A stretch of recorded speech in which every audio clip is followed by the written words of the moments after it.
Shalom. As I promised you, I'm going to take you to the Holy Land without leaving the room. So here we go. This is the Holy Land. And first thing I want to emphasize here is this. When you look at the west border of the Holy Land, you see the Mediterranean Sea. And when you look at the east border of the Holy Land, then you're looking at the Jordan Valley, the Great Valley Rift, the Jordan Valley, that's the east. So west, Mediterranean, east, Jordan Valley. Now, when you say east, what's the first thing that comes to mind when you think of Eastern culture? Think of the classic term Eastern culture. Don't think of the modern Eastern Beijing and China. Think of the classic Eastern culture term. That is, of course, Eastern means more natural, simple village, right? That's what you have in mind. When I tell you Western culture, then what do you think of?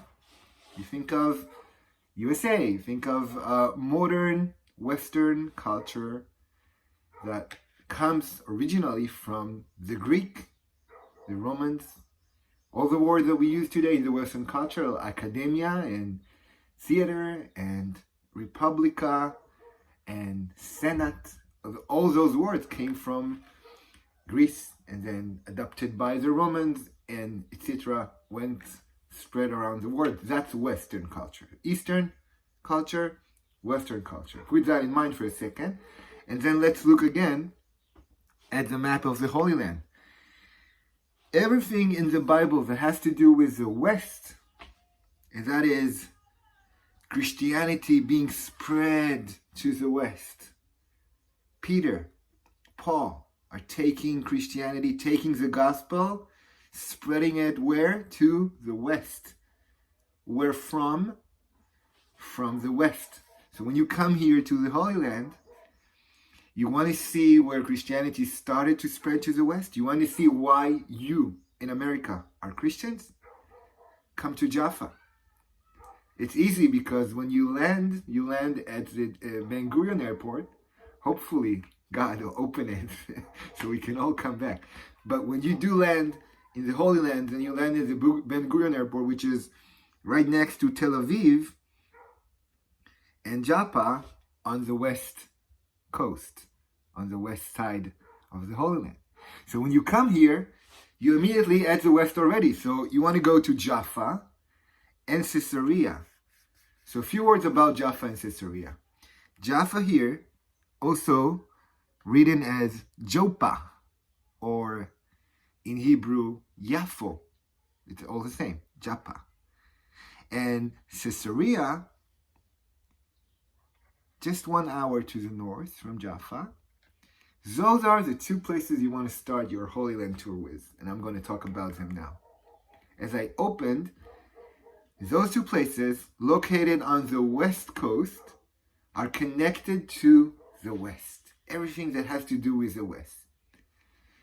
So, think of Peter having the dream in Jaffa, in the house of Simon the Tanner, understanding that now is the time to take the gospel from what he saw in the Sea of Galilee in Jerusalem, from the miracles he saw. Now is the time, he understands, to take it and start spreading it to the rest of the world, to this worldwide net, worldwide web, worldwide worship. That's why I call Caesarea and Jaffa the WWW of Christianity, because that's the origin, that's where it started to spread. So Peter is having a dream, a vision, sleeping in Jaffa, in the house of Simon the Tanner. In the same time, and it's all described in the book of Acts, in the same time, Cornelius is having a dream in Caesarea about Peter, about the necessity of them to meet and to start something new. So he calls people, he sends people to Peter, to Jaffa. They both meet. Cornelius will be the first Gentile to be baptized to Christianity. And from here, and then to the west, and to where you are now, Christianity started to spread and got to you. Isn't that amazing? So when you come here, and a lot of you already been, and how blessed that you are that you're already been, and all of us will come eventually. So when you come here, stand on the Mediterranean, feel the breeze coming to your face, look to the blue, to the big blue of the sea, of the Mediterranean Sea, and think of this. This is where Peter and Paul went to their mission to spread the gospel. And now it's coming back. And that's where we start, here in the west.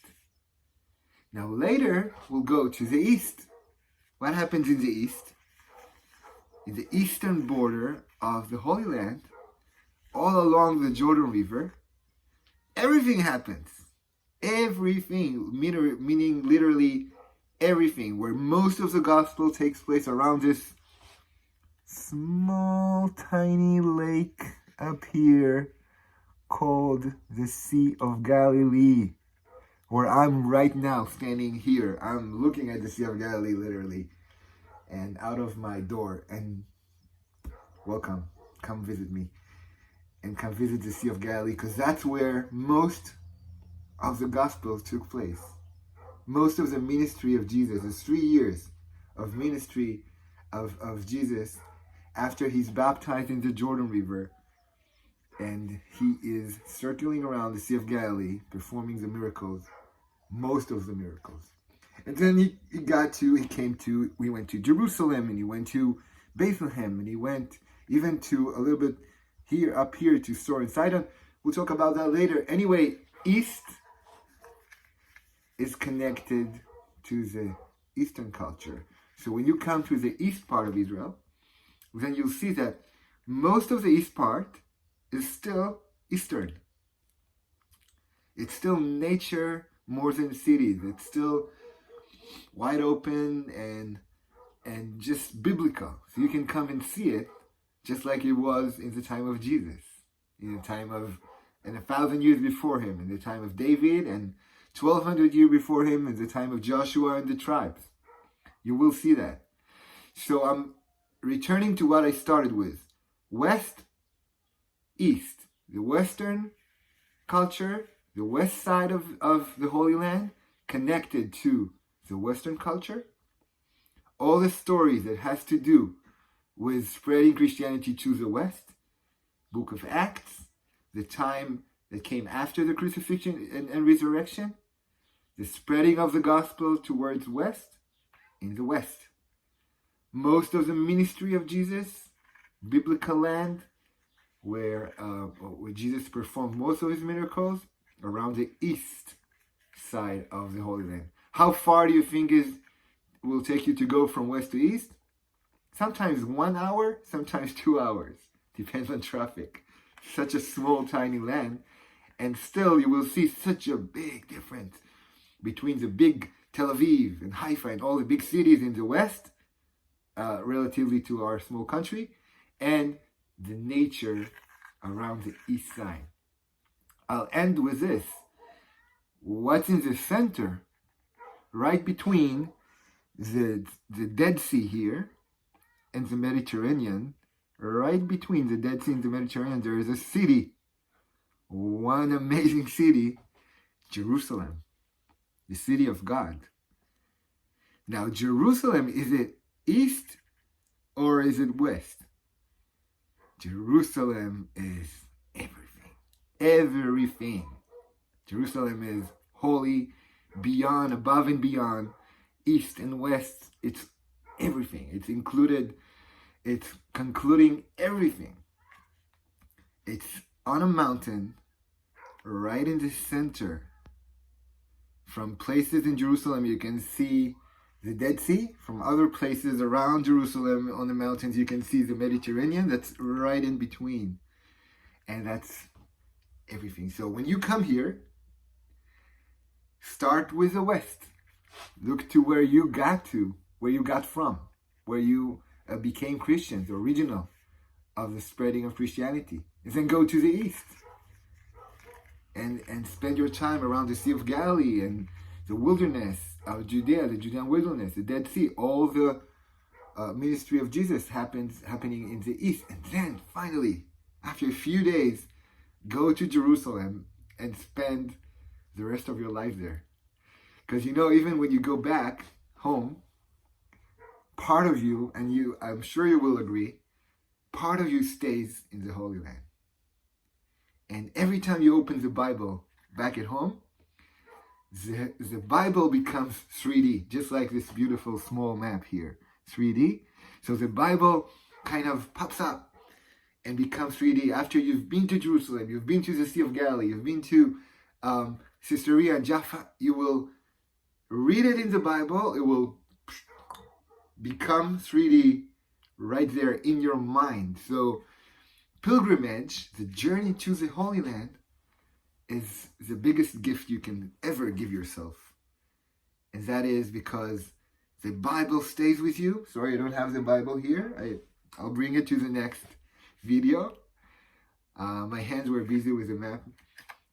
But every time you open the Bible, you will go back to the Holy Land. So, literally, you never leave the Holy Land after you come to the Holy Land.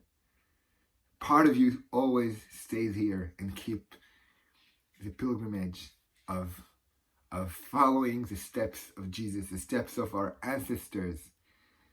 The Bible can take you all the way back to the origin, to Abraham, to the covenant of Abraham with God. And I'll finish with this. We say, if you believe in CNN, then you might not come to the Holy Land. Sometimes.